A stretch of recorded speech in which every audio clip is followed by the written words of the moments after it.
하나님의 말씀 마가복음 3장 13절부터 15절까지입니다. 마가복음 3장 13절부터 15절까지 말씀 보겠습니다.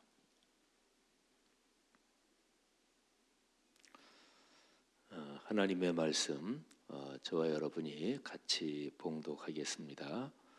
또 산에 오르사 자기가 원하는 자들을 부르시니 나온지라. 이에 12를 세우셨으니 이는 자기와 함께 있게 하시고 또 보내사 전도도 하며 귀신을 내쫓는 권능도 가지게 하려 하심이로라. 아멘. 마가복음 오늘 우리가 같이 읽은 말씀 앞뒤에 있는, 그러니까 13절 이전에 있는 그쪽 말씀하고 그 다음에 뒤쪽에 있는 말씀을 같이 문맥을 살펴봅니다. 뒤쪽에 보면 이제 12제자를 부르셨는데 그 12제자의 이름이 쭉 이제 기록이 되어 있습니다. 그래서 12제자 중에서는 예수님을 판 가룟 유다도 여기에 기록이 되어 있고요. 그리고 12제자 이름이 쭉 나오고 난 뒤에는 예수님께서 바리새인들 서기관들하고 또 부딪히는 장면이 나오죠. 마가복음 3장 20절 뒤에 보면 예수님이 그 사람들하고 부딪히는데 예수님의 생애 중에서 가장 세게 부딪히는 장면이 거기에 기록이 되어 있습니다. 예수님께서 병을 고치고 또 귀신을 쫓아내고 하는데, 그런데 예루살렘에 내려온 서기관들이 예수님을 보고 저 사람이 귀신이 들렸다, 그래서 귀신을 쫓아내는데 귀신의 힘으로 귀신을 쫓아낸다. 귀신 중에서도 귀신의 왕이 저자에게 들어갔다. 이렇게 예수님을 비난을 하죠. 예수님께서 그걸 들으시고 가장 세게 말씀하십니다. 절대로 용서받지 못하는 죄, 그런 얘기를 하십니다. 그러니까 영원히 용서받지 못하는 죄, 그거는 성령을 모독하는 죄입니다. 예수님께서 3년 동안 공적 사역을 하실 때 가르치신 모든 말씀 중에서 책망의 말씀도 있어요. 그런데 가장 무서운 책망의 말씀이 사실은 이 말씀입니다. 영원히 용서받지 못할 죄가 있다. 그게 바로 성령을 모독하는 죄다 하는 거죠. 성령을 모독하는 죄는 그것은 알면서도 명시적으로 하나님의 일을 거스르는 죄라고 할 수 있는데, 그렇게만 얘기하면 너무 세지요. 우리가 신앙생활을 하다 보면 특별히 교회의 핵심에서 일하면서 내가 내 자존심 때문에 이러지, 내가 주님의 교회를 생각하면 이러면 안 되는데, 그러면서도 자기 자존심 때문에 그러는 경우가 사실은 적지 않아요. 그래서 명백하게 알면서도 주님의 일을 거스르는 죄, 이렇게만 얘기하면 이게 너무나 이게 많아져요, 경우가.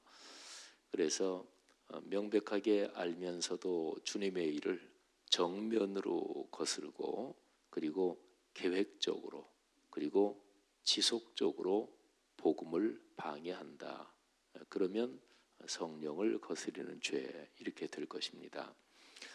신앙생활을 하면서는 특별히 저처럼 목회자나 또는 장로님들이나 권사님들이나 안수집사님들이나 중직자로서 교회를 섬기는 게 사실은 굉장히 두려운 일입니다.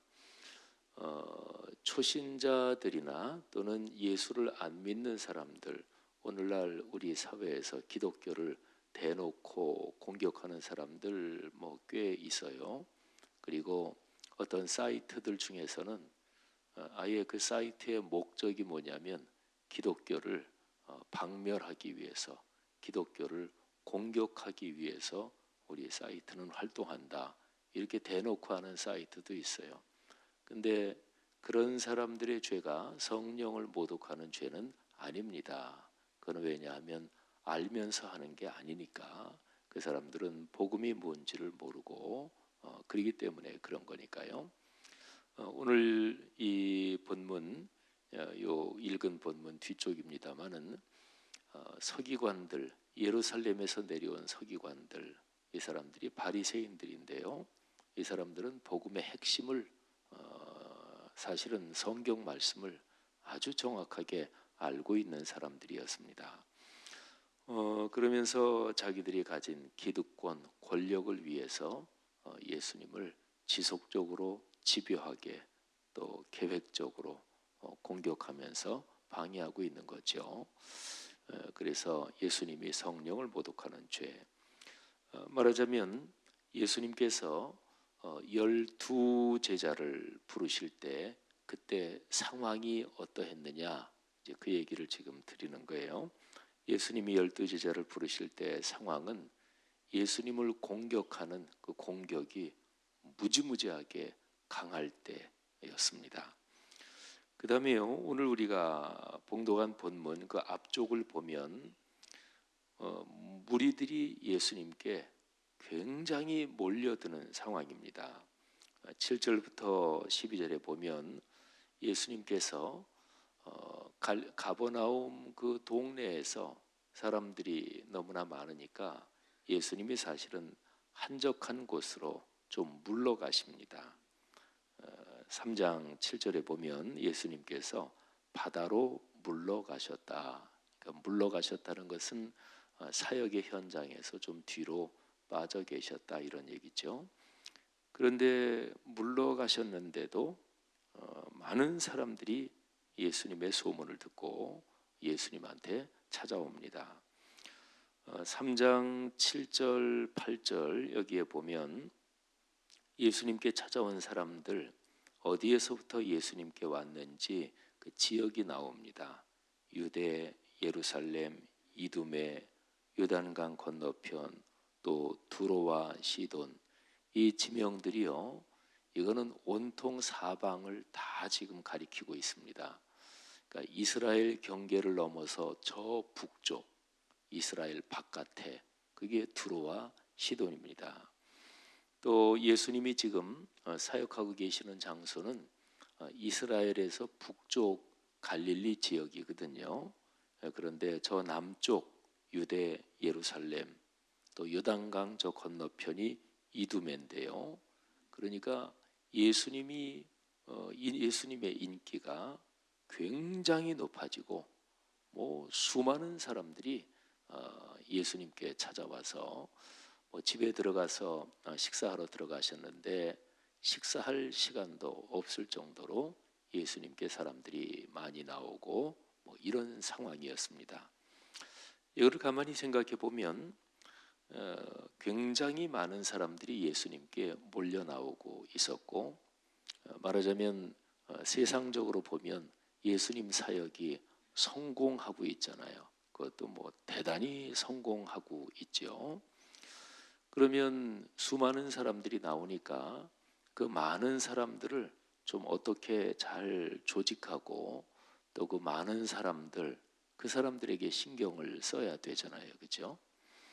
또 예수님에 대한 공격이 무지무지하게 점점 더 강해지고 있는 상황이니까 그 공격에 대해서 어떻게 대처를 또 해야 되는 거 아니겠어요?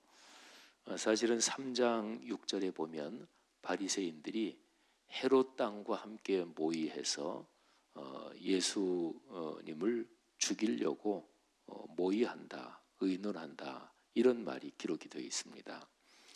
그러니까 예수님이 지금 상황에서 12제자를 부르시는데요. 이 12제자를 부르시는 그때의 상황이 바로 이제 그러했습니다. 사람들이 무지무지하게 많이 나오고 있다. 예수님의 사역이 더할 수 없이 성공적이었다. 그리고 또 하나는 예수님에 대한 공격이 무지무지하게 강해지고 있었다. 이런 상황에서 어떤 일을 해야 되는 것일까요?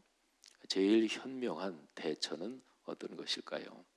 근데 예수님은 산에 오르십니다. 우리가 같이 읽은 13절에 보면 산에 오르사 이런 표현이 있죠. 구약도 마찬가지고요, 신약도 마찬가지고 산에 올랐다. 그거는 하나님을 만난다, 기도한다 이거하고 같은 표현입니다.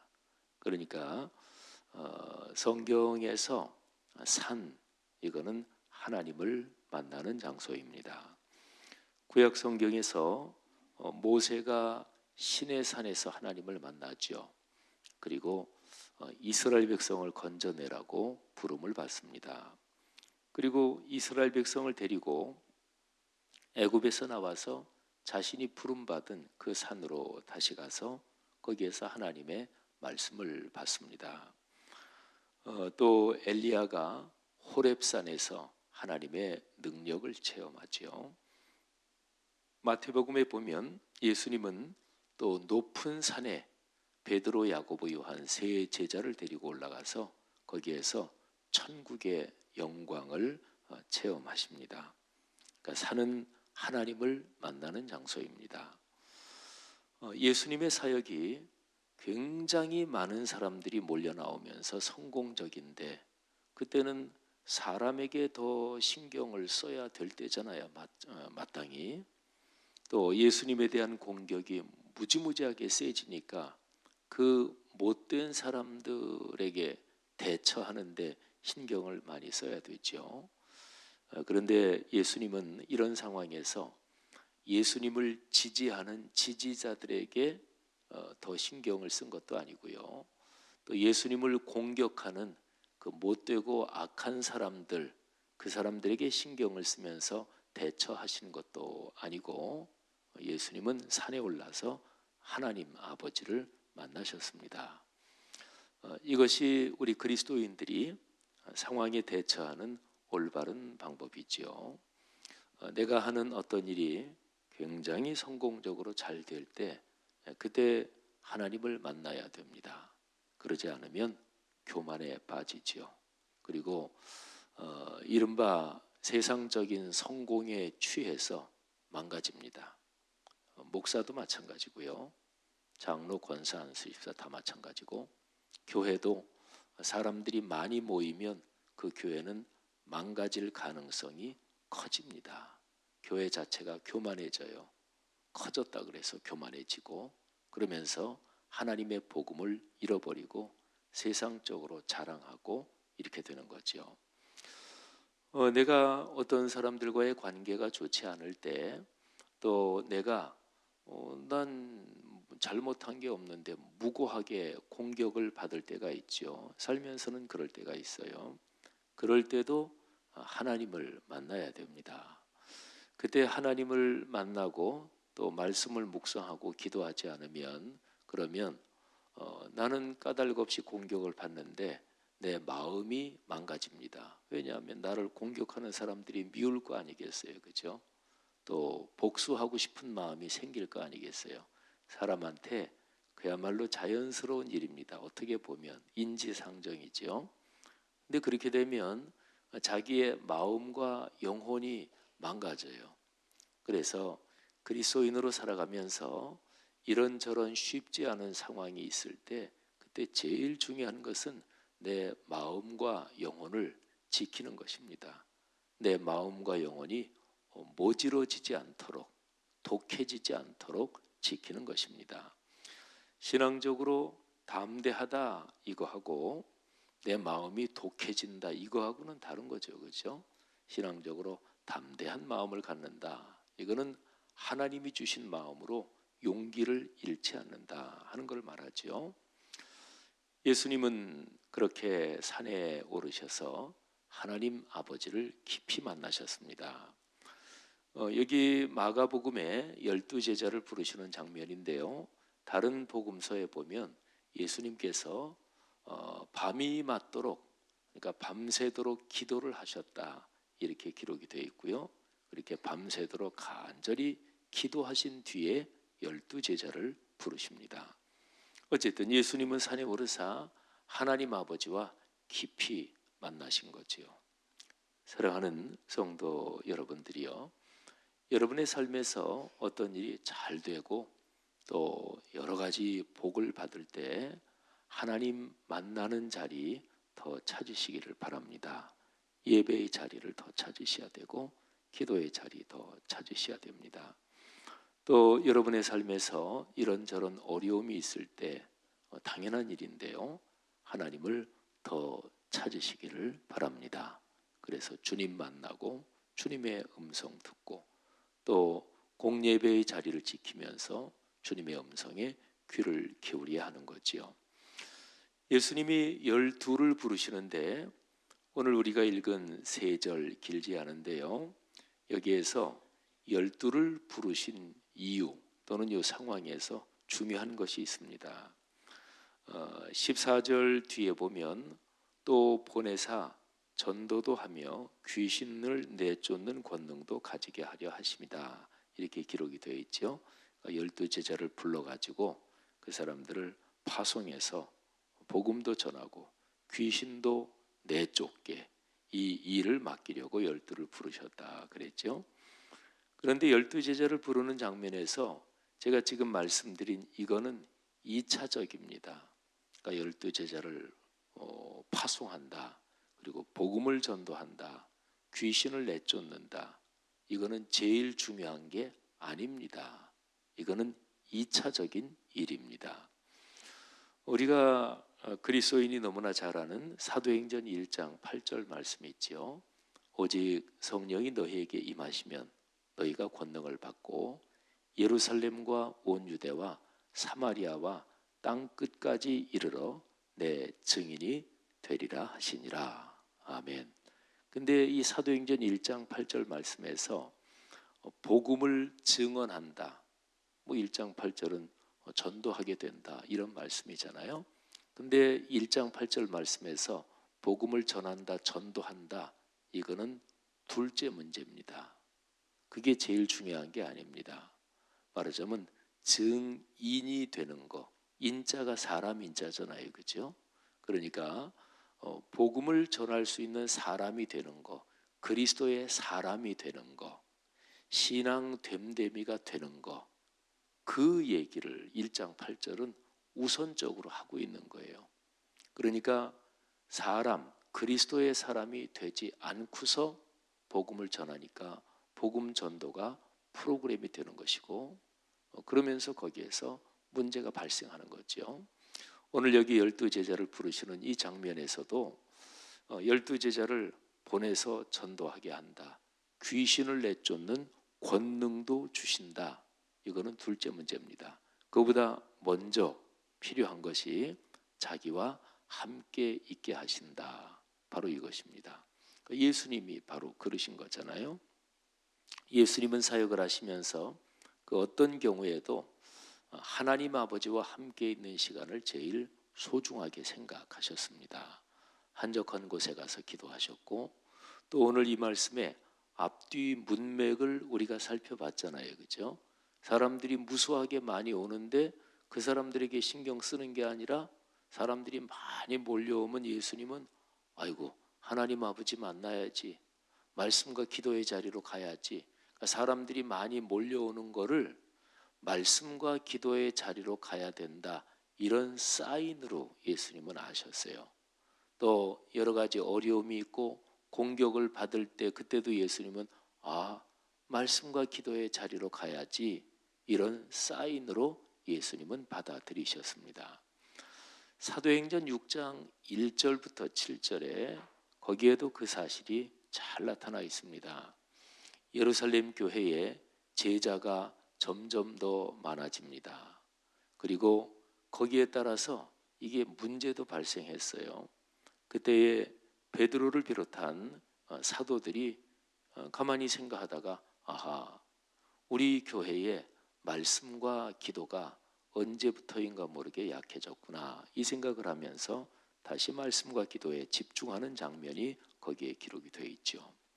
오늘 여기에서 예수님도 열두 제자를 부르실 때 그들을 1차적으로는 자기와 함께 있게 하시고, 그리고 오늘 이 본문에서 아주 강조된 것이 뭐냐면 예수님 자신이 강조가 돼 있어요. 그러니까 예수님이 어떤 사람들을 부르셨나요? 원하는 사람들을. 근데 누가 원하는 사람들을? 예수님이 원하는 사람들을 부르셨어요. 그 다음에 오늘 한글 성경에는 자기가 원하는 자들을 부르시니 나온지라 그랬죠. 그런데 헬라어 원문을 좀 더 살려서 번역한다면 자기가 원하는 자들을 부르시니 그들이 예수님에게 나왔다. 그러니까 예수님에게, 이게 사실은 강조되어 있습니다. 그러니까 예수님이 원하는 사람들을 부르셨어요. 그리고 그들이 예수님에게 나왔습니다. 그래서 예수님이 그들을 자기와 함께 있게 하시는 거죠. 그러니까 오늘 여기 12제자를 부르신 장면에서 중요하게 강조된 것은 예수님, 이분에게 집중되는 것, 이게 강조가 돼 있는 거죠. 우리 교회가 사역하는 구조가요, 우리 당회원 장로님들이 아무래도 교회에서 제일 중심적으로 헌신하고 사역하는 분들인데, 우리 교회 위원회가, 기본 위원회가 8개가 있어요. 예배, 선교, 교육, 봉사, 앞에 4개, 그 다음에 뒤에 4개가 인사, 재정, 관리, 기획. 근데 인사위원회, 재정위원회, 관리위원회, 기획위원회, 요 뒤쪽에 4개, 요 덩어리는요, 교회만 있는 게 아닙니다. 모든 일반 조직체에 다 있어요. 뭐 회사에도 있고 정부에도 있고, 또 뭐 어떤 친목회가 굉장히 크고, 아니면 종친회 생각해 보세요. 종친회 사무실도 있고 그렇잖아요. 그러면 재산 관리해야 되잖아요, 그죠? 그래서 인사 문제, 누가 회장이 될 거고 어쩌고 하는 인사, 재정, 관리, 또 기획. 회사 같은데 뭐 기획실 같은 게 있잖아요. 그러니까 이 뒤쪽에 4개는 일반 조직체 어디에나 다 있는 거예요. 사람이 모이는 곳에는. 근데 중요한 거는 앞에 있는 4개가 중요합니다. 그게 예배, 선교, 교육, 봉사인데요. 그런데 여기에서 선교, 교육, 봉사, 선교 전도한다는 거죠. 교육, 교회에 있는 사람들, 또 어린아이들부터 어른들까지 하나님 말씀으로 훈련받고 그래야 되잖아요. 교육. 그 다음에 봉사, 우리 그리스도인은 섬기는 거잖아요. 교회 안에서도 그렇고 또 사회 어려운 사람도 섬기고, 이게 봉사잖아요. 그런데 이 3개, 선교, 교육, 봉사보다 더 앞서서 제일 중요한 심장과도 같은 것, 그게 바로 예배입니다. 그래서 예배위원회, 이거를 중심으로 선교, 교육, 봉사가 있는 거죠. 그래서 삼각형을 한번 이렇게 그린다고 생각해 보세요. 삼각형. 그러면 꼭지점이 3개죠. 그러면 위 꼭지점을 선교, 또 여러분이 보시기에 왼쪽을 교육, 또 이쪽 꼭지점을 봉사, 이렇게 한다면 이 삼각형 안에 가운데다가 예배, 이렇게 써놓으면 됩니다. 그러니까 예배, 이게 하나님 만나는 거죠. 예수님이 산에 오르사 하나님 아버지를 만나셨다. 이거하고 원리가 같습니다. 사랑하는 성도 여러분, 공예배의 자리를 지키고 또는 개인적인 말씀 묵상, 기도의 자리에서 하나님을 만나는 것, 이것이 신앙의 중심입니다. 이것이 제대로 되지 않으면 신앙은 다 무너집니다. 교회도 마찬가지고요, 개인도 마찬가지고, 가정, 가문도 마찬가지입니다. 신앙생활은 그 어떤 것보다 하나님을, 삼위일체 하나님을 만나는 것. 근데 삼위일체 하나님을 만난다, 이것이 기독교 신앙에서 제일 중요하게 말하자면 하나님이 만들어 놓으신 거룩한 장치, 그것이 바로 예배인 것이죠. 그리고 하나님이 천지를 창조할 때 그때에 안식일 제도를 만드시는데 바로 그 안식일이 예배하는 날인 거잖아요. 하나님께서 성도 여러분들, 이제 크리스마스의 계절, 또 연말 연초 다음해로 넘어갈 텐데, 다시 한번 하나님을 만나고 예배의 자리를 지키며 또 그 자리에서 주님의 말씀을 듣고 은혜를 체험하고 그래서 하나님이 주시는 복이 여러분의 삶으로 흐르기를 주님의 이름으로 축복합니다. 기도하겠습니다. 하나님 아버지 은혜를 감사합니다. 오늘 예수님께서 당신의 사역에서 굉장히 중요한 상황 그 속에서 다시금 하나님 아버지 만나러 말씀과 기도의 자리로 나가신 것을 봤습니다. 우리가 걸어가는 삶의 길에서도 일이 잘 될 때 말씀과 기도의 자리 중요하게 여기게 하시고 또 삶에서 이런저런 어려운 일이 생기거나 일이 복잡하게 얽힐 때 그때 더욱더 또 말씀과 기도의 자리로 가서 하나님 아버지 만나게 하옵소서. 감사합니다.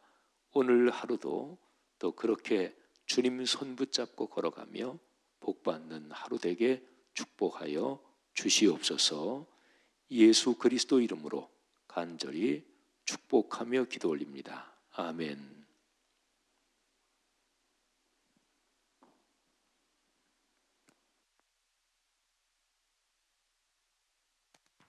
귀한 말씀 감사를 드립니다. 공동 기도문 말씀 삼운동 온 세계 선교입니다. 성경의 중심 가르침 말씀 삼운동 온 세계 선교의 비전은 주님이 말씀 삼 공동체 성낙 성결교회에 주신 명령임을 믿습니다. 이 소명을 사명으로 받아 순명하여 이루도록 우리를 이끌어 주옵소서.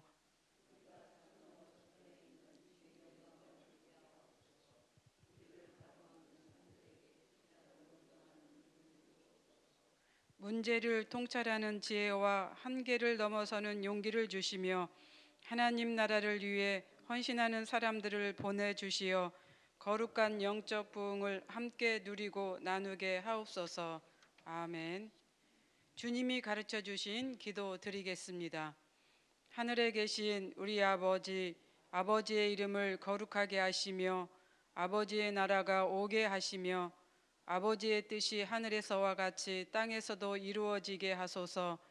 오늘 우리에게 일용할 양식을 주시고 우리가 우리에게 잘못한 사람을 용서하여 준 것 같이 우리 죄를 용서하여 주시고 우리를 시험에 빠지지 않게 하시고 악에서 구하소서.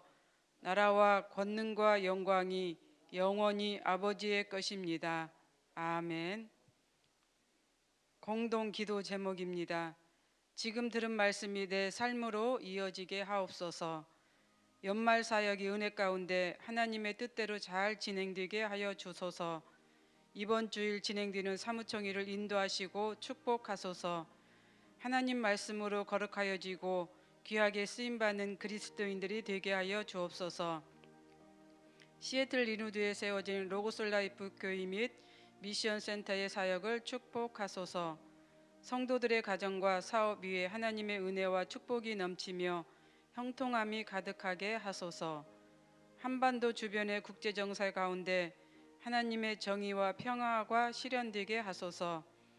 이 시간 공동 기도 제목과 또 여러분들이 가지고 오신 기도를 하나님께 올리신 후에 각자 삶의 자리로 나아가도록 하겠습니다. 사랑과 은혜가 풍성하신 아버지 하나님 참 감사합니다. 오늘도 하나님이 주신 귀한 말씀 우리 마음속에 새겨듣게 하여 주옵소서. 우리 주님께서 늘 이제 하나님과 또 교제하며 또 기도하실 때 한적한 곳에서 또 산에서 이렇게 기도하신 것을 오늘 말씀을 통해서 이제 전하여 주셨습니다. 우리 또한 이제 연말을 통해서 기도할 제목들이 참 많이 있습니다. 하나님, 우리가 드리는 기도 하나님께 상달되게 하여 주시고 그 기도가 하나님이 기쁘게 할 수 있는 주님의 귀한 기도가 되게 하여 주시옵소서. 특별히 이제 연말입니다. 연말 가운데 우리가 기도해야 할 제목들 하나님께 올려드려서 그 기도의 제목이 응답되는 주님의 귀한 시간이 되기를 원합니다. 또한 새해를 맞이하는 이제 그 마음을 가지고 계획해서 또 내년도의 사역을 또 아름답게 이루어질 수 있도록 은총을 베풀어 주시옵소서. 특별히 이번 주일 이제 사무총회가 있습니다. 하나님께서 인도하여 주시고 하나님께서 함께하여 주옵소서. 진행하시는 담임 목사님을 이제 강건케 하여 주시고 또 성도들 그 마음을 하나님께서 함께해 주셔서 사무총회가 은혜롭게 잘 진행되고 마쳐질 수 있도록 축복해 주시기를 간절히 기도하고 원하옵나이다. 올 한 해 이제 진행되었던 사역과 또 재정 또 내년도에 이루어질 그 사역과 그 모든 일들이 하나님 은혜 안에서 아름답게 이루어질 수 있도록 축복해 주시옵소서. 특별히 이제 우리 교회가 말씀상 운동 온 세계 선교를 지향하는 가운데 있습니다.